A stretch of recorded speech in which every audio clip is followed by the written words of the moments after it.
쉬운 질그릇 같은 인생을 하나님은 어떻게 회복하시는가? 오늘 벌써 세 번째 시간이에요. 하나님은 한결같은 은혜로, 사랑으로 그렇게 하나님의 사람들을 회복해 가십니다. 이 문장을 한번 잘 들어보십시오.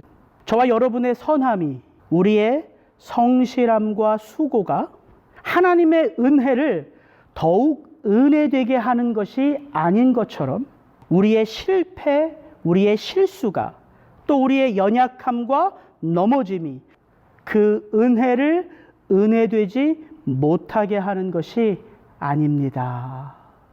이해하세요?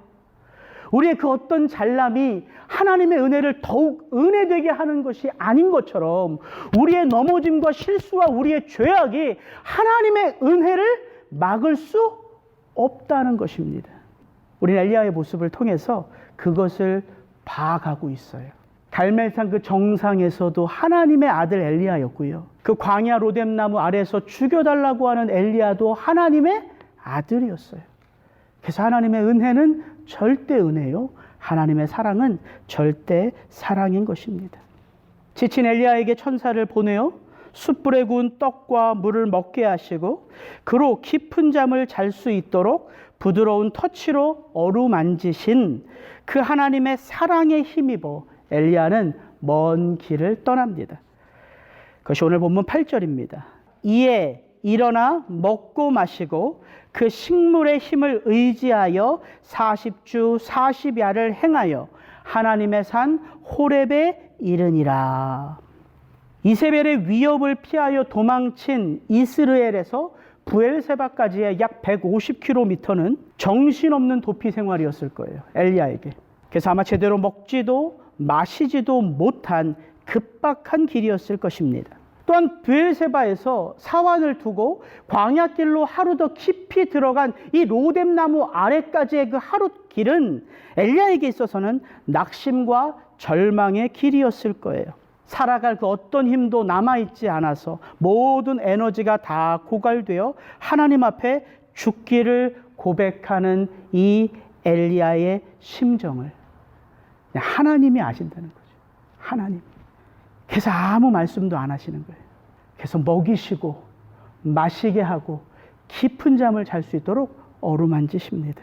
그러나 광야 로뎀나무 아래에서 하나님의 산 호렙까지 이르는 그 긴 여정은 다른 길이었을 것 같아요.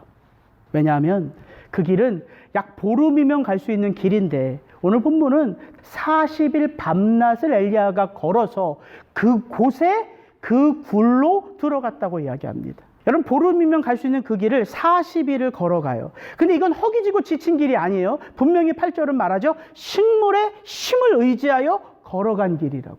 걸어갈 수 있도록 하나님이 은혜를 베푸신 거예요. 그 이스라엘에서 부엘세바까지는 두려움에 압도되어 아무 생각 없이 자기 생명을 살고자 달려간 길이었지만 이 로뎀나무 아래에서 호렙까지의 길은 자기가 작정한 길이에요. 근데 그 길을 갈 수 있는 힘을 하나님이 공급하세요. 그렇게 하루하루 길을 걸어가면서 엘리야의 마음속에는요, 모든 상황을 계속해서 생각하는 생각이 꼬리에 꼬리를 물고 그 마음을 채웠을 거라는 거죠.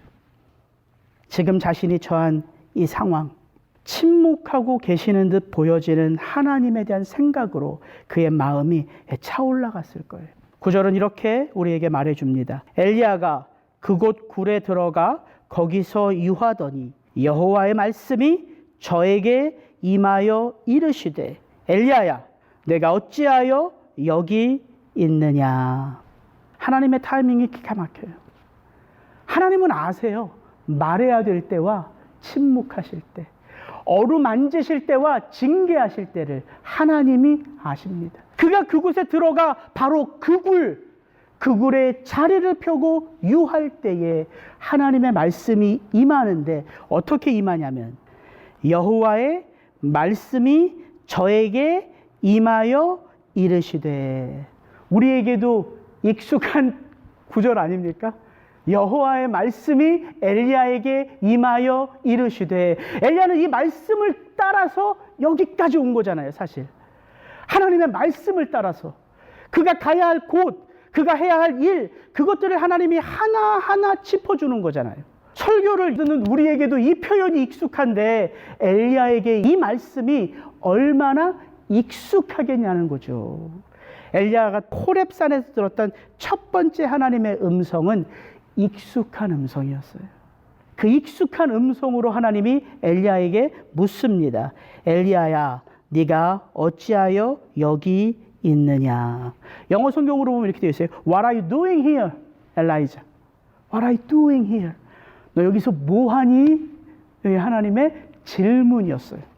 지금까지 하나님이 엘리야의 걸음을 이렇게 인도해 가시면서 하나님이 엘리야와 앞에 있는 일들을 상의하신 적 있습니까? 엘리야야, 이제 우리 어떻게 해야 될까? 너 좋은 의견 있니? 엘리야야, 한번 말해봐. 없지요. 지금까지 하나님이 엘리야의 걸음을 인도하실 때 하나님은 엘리야에게 명령하셨어요. 너는 일어나 그리시네가로 가라. 너는 일어나 시돈에 속한 사르밧 땅으로 가라. 이제 너는 아합에게 보이라. 그것은 명령이었어요. 그래서 우리가 이렇게 생각하기 쉬워요. 하나님은 언제나 나에게 명령만 하시는 분이야. 아닙니다. 그건 틀린 답이에요. 하나님은 언제나 우리를 살피시는 분이에요. 그것이 정답입니다. 하나님이 말하실 때, 명령하실 때가 있고요. 왜? 우리가 그 명령 앞에 순종할 준비가 다 되어 있기 때문에. 또 어떤 때에는요, 하나님이 질문을 하세요. 그 잘못된 길을 돌이키실 때, 그 마음속에 하나님에 대하여 원망과 불평이 가득할 때 하나님은 질문하세요. 왜? 토해낼 수 있도록. 그래서 성경에 곳곳에 하나님의 위대한 질문들이 많이 나와 있습니다. 죄를 짓고 하나님이 두려워 숨어있는 아담에게 오셔서 하나님이 어떻게 묻지요? 아담아, 내가 어디 있느냐 물으세요. 하나님에 대한 분노와 동생에 대한 질투로 그 아벨을 죽인 가인에게 하나님이 오셔서 어떻게 묻습니까? 가인아, 내 아우 아벨이 어디 있느냐? 하나님이 지금 아담과 가인에게 몰라서 묻는 질문이에요? 아니요. 그들이 지금 잘못된 그 길에서 나올 수 있는 길을 여시는 거예요. 내 앞으로 나오라. 내 앞에 엎드리라. 이렇게 길을 열어주시는 거예요. 지울 수 없는 배반의 상처로 인하여 부활하신 주님을 그 베드로가 만났음에도 불구하고 베드로의 마음속에 있는 깊은 상처 때문에 베드로는 예수님을 따르지 못했습니다. 상처가 너무 깊어요. 네가 닭 울기 전에 나를 3번 부인하리라. 절대 안 한다고 베드로가 얘기했잖아요. 절대는 없습니다. 그건 하나님에게 속한 단어예요. 그래서 부활하신 예수님을 베드로가 만났는데 예수님을 따르지 못해요. 고기 잡으러 가자. 이게 베드로의 선택이었습니다. 바로 그 디베라 바닷가로 예수님이 오셔서 베드로를 책망하지 않으시죠. 베드로에게 이렇게 묻습니다. 요한의 아들 시몬아, 내가 나를 사랑하느냐? 하나님이 우리의 마음속에 있는 것들을 아십니다. 하나님이 지금 엘리야의 마음속에 채워져 있는 것들을 아세요. 그래서 그걸 토해내도록 엘리야에게 묻는 거예요. 너 지금 왜 여기 있니? 너 지금 여기서 무엇을 하니? 여러분, 이것이 은혜이지요.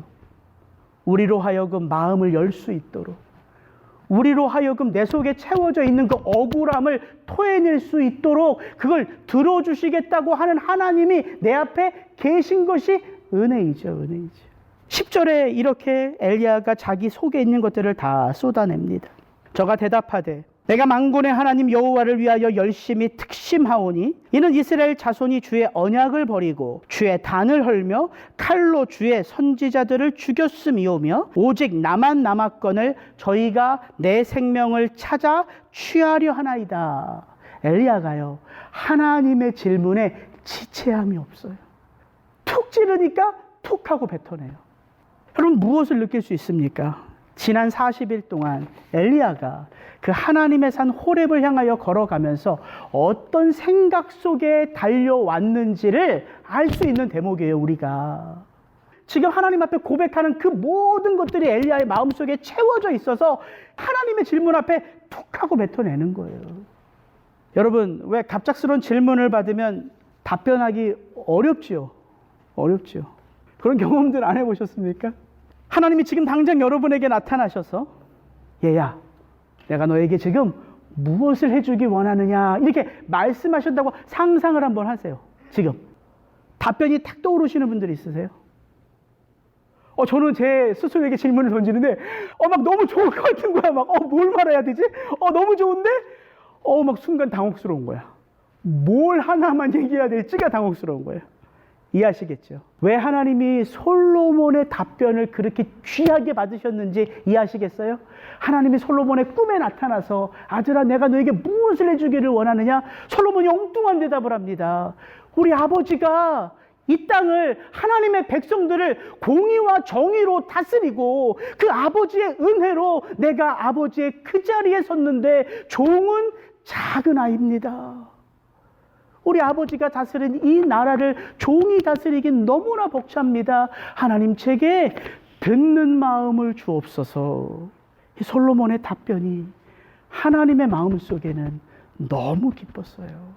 여러분 이렇게 우리 속에 생각하지 않고서는요 그렇게 쉽게 답변이 터지는 게 아님을 우리는 알 수 있죠. 그래서 엘리야가 하나님 앞에 고백한 이 고백이 그냥 엘리야가 기분에 따라서 나오는 고백이 아니라 40일 밤낮을 걸으며 하나님 앞에 이 억울함을 간직하며 여기까지 왔다는 것을 우리가 알 수 있는 것이죠.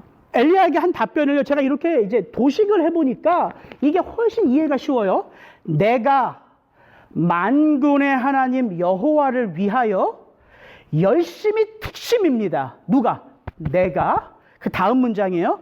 이스라엘 자손들은 그 만군의 하나님 여호와를 위하여 그들이 한 일은 주의 언약을 버리고 주의 단을 헐며 칼로 주의 선지자들을 죽였음이오며 근데 결과가 뭔지 보세요. 끝에 오직 나만 남았거늘 그런데 그들은 이렇게 남겨진 나 하나를 생명을 찾아 취하려 하나이다. 지금 엘리야 자신과 누가 대조되어져 있어요? 이스라엘 백성들이 대조되어 있어요. 누구를 사이에 두고? 만군의 여호와 하나님을 사이에 두고. 그래서 이 엘리야의 답변을 제가 한 주 내내 묵상하니까 엘리야의 마음이 느껴지는 거예요. 누구를 향한 마음? 하나님을 향한 마음. 그게 제 마음에 막 너무 느껴지는 거야.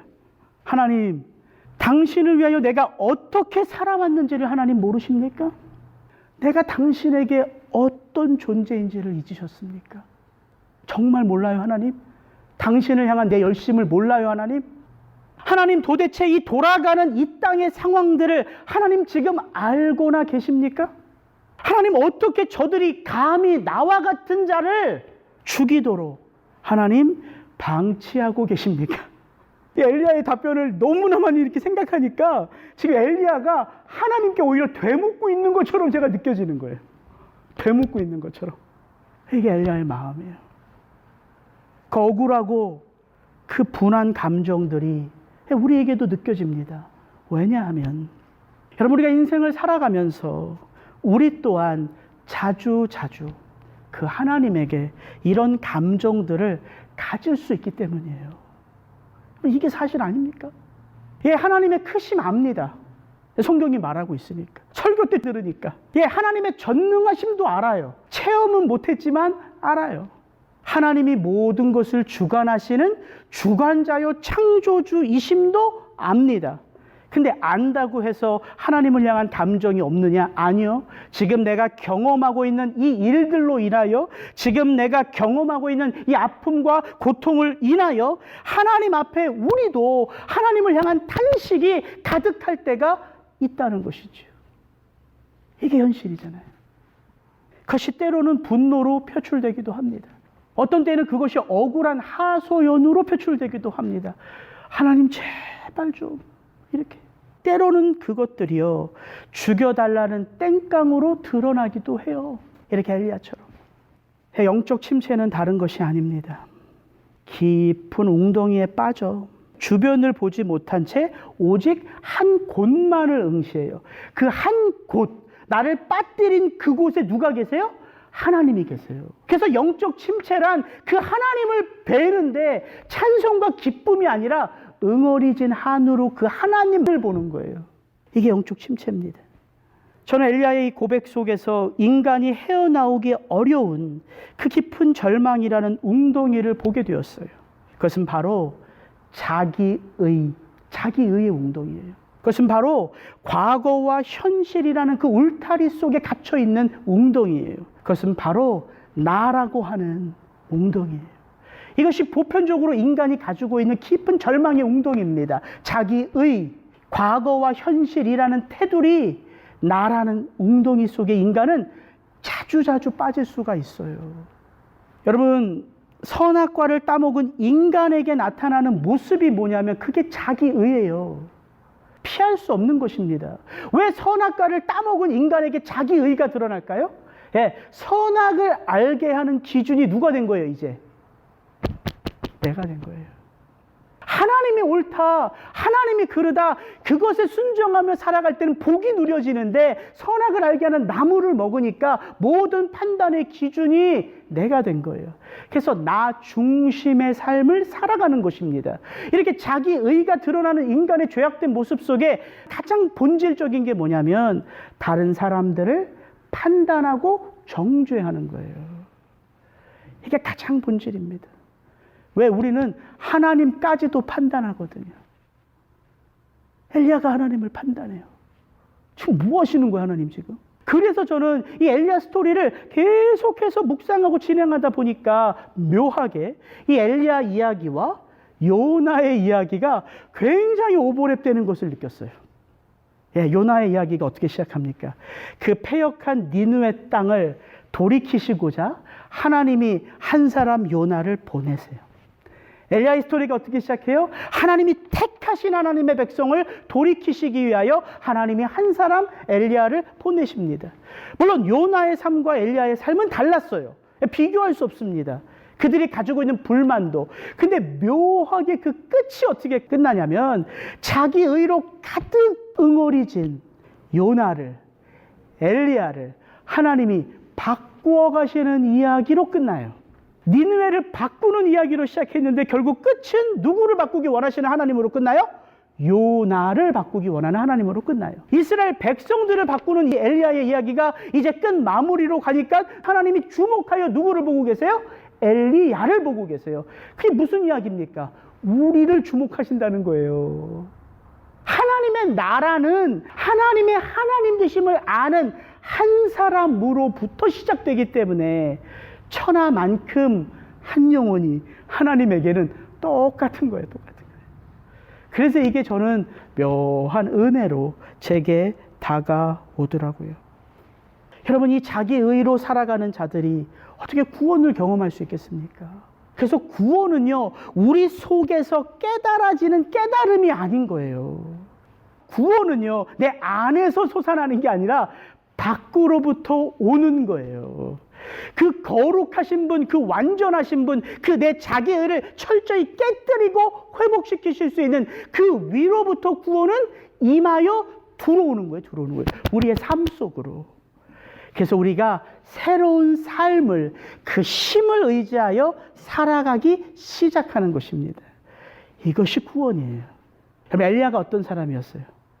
하나님의 말씀을 듣는 자였어요. 하나님과 그 친밀한 관계 속에 있는 자였어요. 하나님의 사명을 감당하기에 흐트러짐이 없는 자가 엘리야였어요. 그런 엘리야가 하나님의 사명을 하나하나 감당해 가면서 그의 마음속에 무엇이 쌓였다고요? 자기의. 엘리야와 우리가 뭐가 달라요? 그럼 엘리야만큼 하나님의 하나님 되심을 체험하고 계세요? 그러니까 이 자기의는 인간에게는 피할 수 없는 모습이라는 거예요.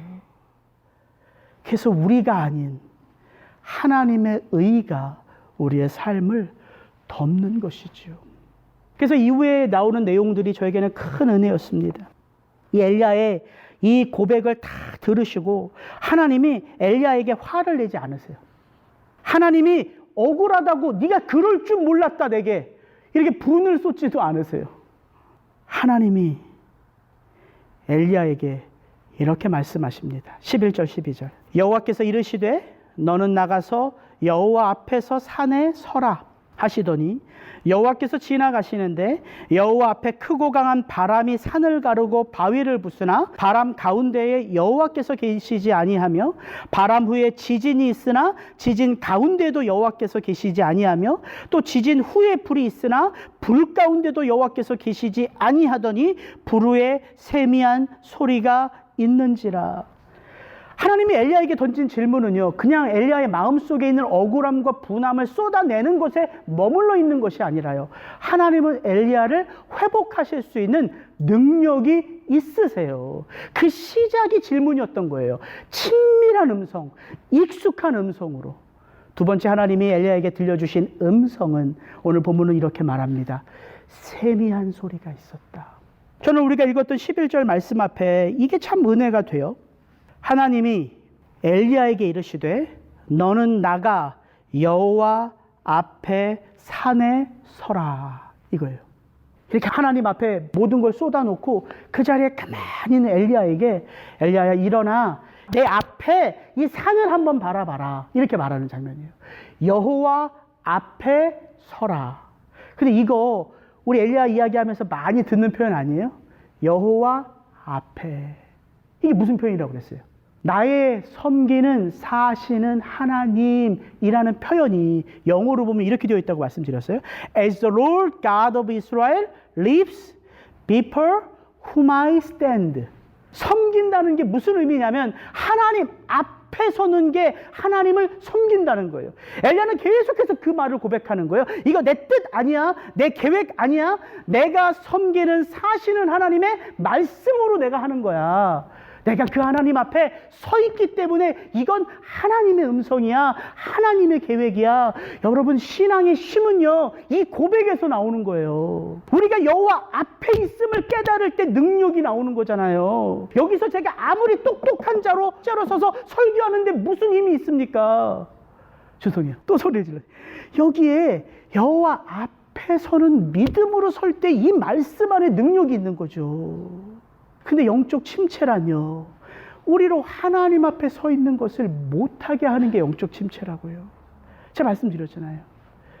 영적 긴장감을 잃어버리면 늘 하나님 앞에 서 있는 우리의 시선이 그 하나님을 벗어나 어디에 갇혀요?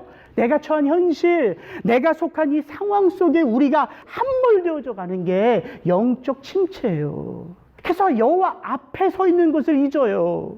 근데 오늘 본문에 뭐라고 말합니까? 여호와가 엘리야에게 이르시되 엘리야야 내 앞에 서서 이 산을 바라보라. 이게 하나님이에요. 우리가 그 하나님을 향하여 시선을 돌릴 때에 하나님은 그렇게 그냥 두시는 분이 아니라 우리의 그 시선을 돌이켜서 당신 앞에 우리를 다시 갖다 놓으시는 분, 그것을 여호와의 의라고 표현하는 거예요. 그게 righteousness예요. 우리는 하나님 앞에 의롭지 못해요. 자기 의를 가지고 살아가요. 그러나 어떤 것이 우리를 다시 그 하나님 앞에 세웁니까? 하나님의 의예요. 저는 그래서 이 여호와 앞에 서라 이 말이요, 저는 너무 좋더라고요. 그렇지, 내가 실수하고 실패해도 나를 당신 앞에 또다시 세우시는 분이 있지. 그래서 신앙은 길이에요, 길.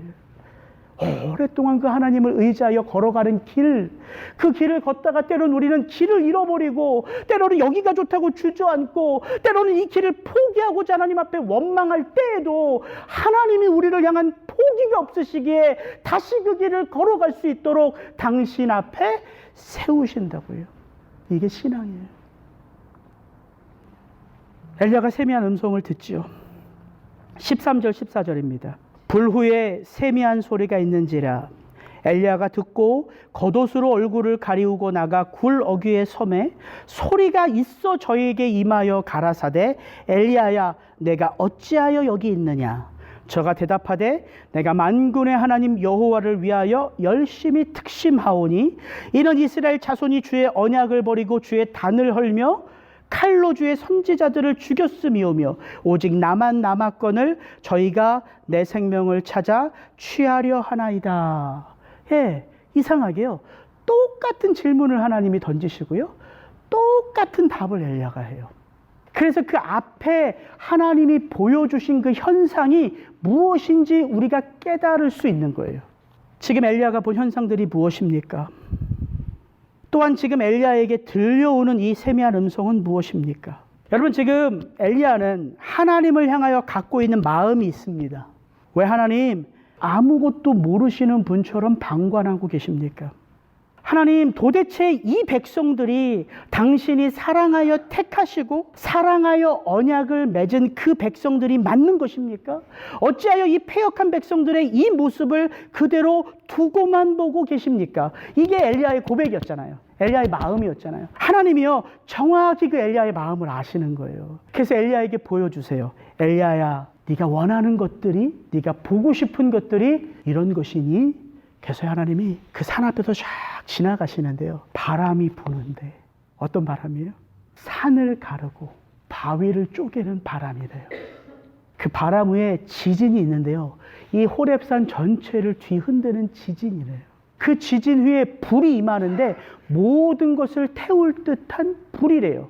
바람, 지진, 불. 이게 다 뭐의 상징입니까? 구약에서 하나님의 임재를 상징하는 거예요. 이 바람, 구름, 불, 지진, 이건 다 하나님의 임재예요.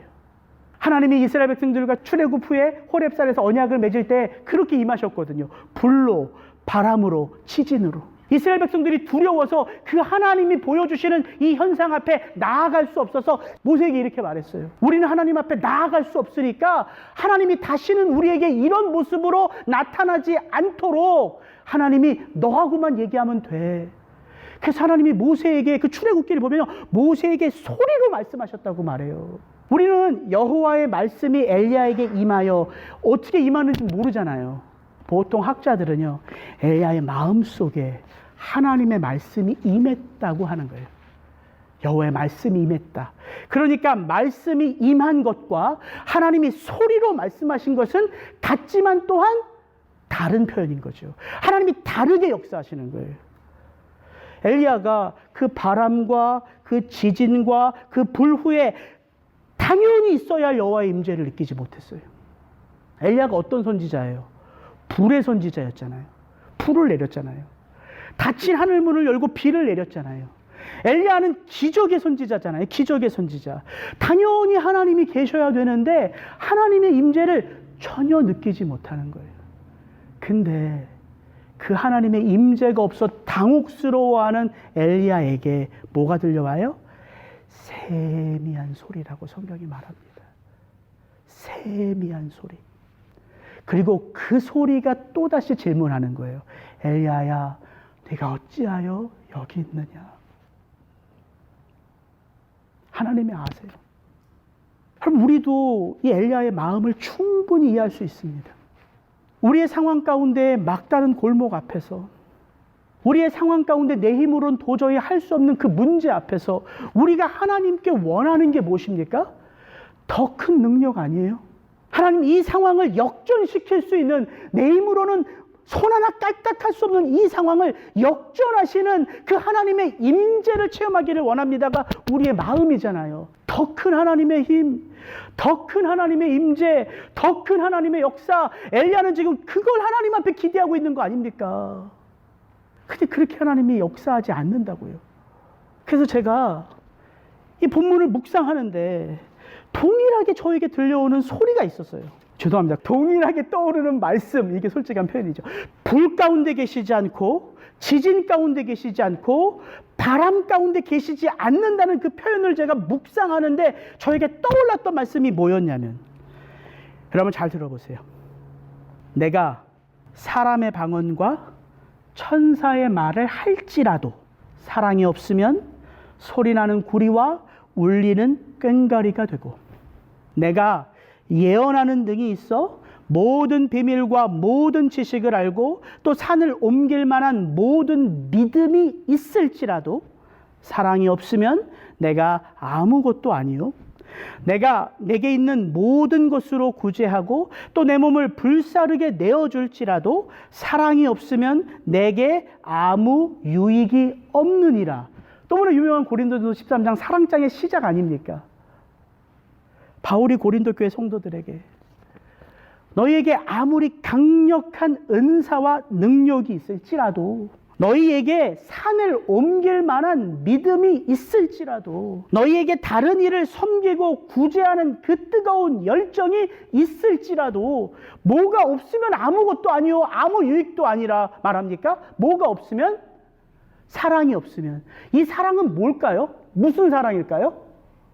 네, 그렇죠. 그리스도의 십자가 사랑 아닙니까? 너희를 이렇게 살게 하신 그리스도의 십자가 사랑이 없으면, 너희들이 그렇게 소유하고 싶고 갖고 싶은 그것들 다 가지고 있어도 사실은 아무것도 아니요, 아무 유익도 아니라, 현상이 사람을 바꾸지 않습니다. 기적이 사람을 바꾸지 않아요. 하나님은 그래서 지금 이 땅을 기적으로 변화시키지 않습니다. 뭘로 변화시켜 가세요? 여호와의 세미한 말씀으로. 그래서 전도의 미련한 것으로 복음을 전하고 사람들이 돌아오는 것을 기뻐하신다고 바울이 이야기하잖아요. 이 세미한 음성은 다른 음성이 아니라요, 사랑의 음성이에요. 엘리야의 마음속 깊은 곳에 그 인격을 터치하시는 하나님의 사랑이 세미한 음성으로 엘리야에게 들려온 것입니다. 여러분, 체험이 사람을 변화시킨다면, 기적이 사람을 변화시킨다면 아합과 이세벨이 돌아와야죠. 이스라엘 백성들 안에는 이제 회개의 영적 운동이 일어나야죠. 근데 여전히 스탑되어 있잖아요. 그것이 엘리야는 못 견디는 거잖아요. 더 큰 힘, 더 큰 기적, 더 큰 능력, 하나님 이게 필요한지를 모르십니까? 라고 하나님 앞에 자기 의를 쏟아놓는 엘리야에게 하나님은, 사람은 그렇게 바뀌는 게 아니야, 들리니? 그래서 엘리야가 귀를 기울이잖아요. 그 세미한 음성이 엘리야의 마음속에 비집고 들어오는 것입니다. 그래서 저는 알았어요. 이 두 가지 하나님의 질문이 같은 질문이 아니고, 엘리야의 이 두 가지 답변이 같은 답변이 아닌 거예요. 이건 제 해석입니다. 아무도 몰라요. 엘리야가 하나님만 알아요. 제 해석은요, 첫 번째 하나님의 질문은요, 엘리야로 하여금 자기 속에 있는 것을 토해내도록 하시는 하나님의 위로였어요. 첫 번째 질문, What are you doing here, 엘리야? 엘리야가 자기 속에 있는 것들을 다 쏟아내죠. 그리고 그냥 하나님이 묻지 않죠. 현상을 보여주시고 세미한 음성으로 물으세요. 그 두 번째 하나님의 질문은요, 엘리야가 귀로 듣는 질문일까요? 마음으로 듣는 질문일까요? 마음으로 들어야 하는 질문이에요. 그래서 같은 질문이 아니에요. 답변도 똑같이 하잖아요. 근데 같은 답변이 아니에요. 엘리야가 첫 번째는 여태까지 하나님을 오해하고 있는 자기 의로 하나님 앞에 다 쏟아놨어요. 근데 왜 그 현상을 보고 세미한 음성을 듣고 또 똑같은 말로 하냐 이거죠. 예, 그게 인간의 한계라는 거예요. 인간이 빠져들 수밖에 없는 한계, 과거와 현실이라는 울타리. 이건 바꿀 수가 없어요, 인간의 힘으로는. 그래서 엘리야가 뭐라고 말합니까? 예, 저는 하나님 앞에 열심히 특심이었고, 그래서 하나님 앞에 모든 사명을 감당했는데, 이 패역한 백성들은 하나님 앞에 여전히 패역하고, 하나님, 저는 이제 도망다니는 신세일 뿐입니다. 하나님, 제가 어떻게 할까요? 이게 두 번째 답이라는 거예요. 답변. 첫 번째 질문을 통해서 하나님이 엘리야 스스로가 내면을 보게 하셨죠. 그래서 그 억울함을 다 쏟아내게 하셨어요. 두 번째 질문을 함으로 하나님이 엘리야에게 원하시는 건 뭐냐면, 자기 내면을 보는 게 아니라 자기의 갇혀있는 그 현실과 상황 속에서 내게 말씀하시는 분, 너 여기서 뭐하고 있어? 이분을 향하여 눈을 들게 되는 거예요. 그걸 어떻게 할 수 있냐면, 세미한 소리가 엘리야에게 들리니까 엘리야가 했던 모습이 있어요. 어떤 모습을 엘리야가 보였습니까? 겉옷으로 자기 얼굴을 덮고 그 굴러기에 나아가 서서 하나님의 소리를 기다렸어요. 이게 뭘 말하는 것입니까? 왜 엘리야가 겉옷으로 자기 얼굴을 가려요? 이게 하나님의 임재잖아요. 그 하나님을 대면하여 볼 수 있는 자가 없습니다. 그분의 임재를 대면하면 죽거든요. 그러니까 엘리야가 그 세미한 소리에서, 죄송합니다, 자꾸 소리를 쳐서, 하나님의 그 임재를 느꼈기에 겉옷으로 자기 얼굴을 가리고 그 하나님의 전능하심 앞에 저는 아무것도 아닙니다를 고백한 거라고요. 그래서 진짜 하이라이트는 뭐냐면 15절부터 17절이 하이라이트예요. 여호와께서 저에게 이르시되 너는 내 길을 돌이켜 광야로 말미암아 다메섹에 가서 이르거든 하사엘에게 기름을 부어 아람 왕이 되게 하고 너는 또 님시 아들 예후에게 기름을 부어 이스라엘 왕이 되게 하고 또 아벨 무올라 사바세 아들 엘리사에게 기름을 부어 너를 대신하여 선지자가 되게 하라. 하사엘의 칼을 피하는 자를 예후가 죽일 것이요 예후의 칼을 피하는 자를 엘리사가 죽이리라. 이게 뭘 말하는 거야 하나님이 지금?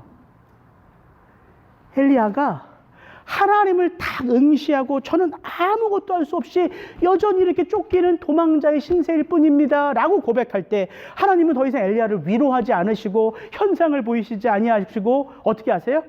분명한 음성을 들려주시는 거예요. 그래서 우리 본문을 통해서 세 가지 음성을 듣습니다. 익숙한 음성, 세미한 음성, 분명한 음성. 그 분명한 음성은 여지까지 하나님이 엘리야에게 말씀하신 그대로의 음성이에요. 가라, 해라, 이거예요. 근데 엘리야가 이 음성을 딱 듣고서 모든 게 한 번에 끝났어요. 왜냐하면 이 하나님의 말씀 속에는 뭐가 담겨져 있어요? 하나님이 누구신지가 담겨져 있는 거예요. 바뀌지 않는 패역한 이 이스라엘, 아합과 이세벨, 지금 그들로 인하여 쫓기는 생명의 위협을 느끼는 나, 이것을 계속 걱정하는 엘리야잖아요. 근데 하나님은 침묵하고 계시고 아무것도 안 하고 계시잖아요. 근데 하나님이 이 말씀 하나로 모든 것을 끝내세요. 하나님이 엘리야에게 먼저 어디로 가라고 하십니까? 다메섹으로 가서 아람 왕을 바꾸라는 거예요. 거기서 돌아와 아합 대신에 님시 아들 예후를 이스라엘 왕으로 세우라는 거예요. 그리고 너가 하는 이 사역을 이제 엘리사에게 전해주라는 거예요. 하나님은 어떤 분이세요? 과거, 현실, 미래, 그 어떤 것으로도 하나님을 가둘 수 없는 분이심을 하나님이 엘리야에게 알려주시는 거예요. 엘리야는 이스라엘 땅을 걱정하는데 하나님은 어떤 분이에요? 온 땅을 다스리시는 통치자세요. 이게 하나님이에요. 우리가 알고 또 알아도 알 수 없는 분이 하나님이세요. 우리가 체험하고 또 체험해도 다 체험할 수 없는 분이 하나님이세요. 과거와 현실이라는 그 절망의 구렁텅이에 있는 엘리야에게 어떻게 나오게 하세요? 여호와의 말씀으로. 그 말씀이면 끝났어요. 엘리야가 아무 말도 안 해요. 이제 그 발걸음을 돌려 광야로 가 다메섹으로 갑니다. 근데 18절 마지막 절 이렇게 되어 있어요. 그러나 내가 이스라엘 가운데 7,000일을 남기리니 다 무릎을 바알에게 꿇지 아니하고 다 그 입을 바알에게 맞추지 아니한 자니라. 이 말씀을 묵상하면서 왜 이 18절 말씀은 굳이 하나님이 더 하실까? 왜일까요? 인간이 빠지는 세 가지의 절망의 구렁을 얘기했습니다. 처음에는 자기의, 과거와 현실이라는 나를 얽어매는 상황, 마지막이 나라는 구덩이에요. 엘리야가 어떻게 하나님 앞에 표현합니까? 누구만 남았다고요? 나만 남았대요. 나만. 하나님이 참 위트가 있으세요. 어떻게 표현하세요? 바알에게 무릎 꿇지 않고 바알에게 입 맞추지 아니한 7,000인이 있다고 말하지 않고 거기에 다를 붙여요. 다 두 번 나와요. 뭘 강조하시는지 알겠죠? 너만 남았어? 아니, 다 남았어. 다 남았다는 거예요. 온전하게 남아있다는 거예요. 여러분, 7,000인이 7,000명 남기셨다는 걸로 들려오세요? 하나님이 7,000명을 남기신 거예요? 그럼 하나님이 14만 4천 명만 구원하신 겁니다? 그런 게 아니에요. 이건 히브리어적인 표현이에요. 7 뭐예요? 완전수지요. 히브리어로 가장 큰 단어 숫자가 1000이에요. 1000. 그래서 7 곱하기 1000, 7,000명 남겼다. 뭘 남았다는 거예요? 완전하게 남겨놓으셨다는 거예요. 모든 것을 다 주관하신다는 거예요. 그래서 14만 4천도 이스라엘 12지파, 12명의 예수님의 제자들, 12 곱하기 12, 144 곱하기 1000, 14만 4천 명. 누구를 구원하신다는 거예요? 하나님이 택하기로 작정하신 모든 이. 이 하나님이 느껴지십니까? 이게 마음이 막 터질 것 같지 않으세요? 나만 남아 있습니다. 아니야. 너와 함께할 모든 이들을 완전하게 내가 두고 있어. 엘리야가요, 그 하나님의 음성 앞에 아무 말도 안 합니다. 그리고 다시금 사명의 걸음을 걸어가요.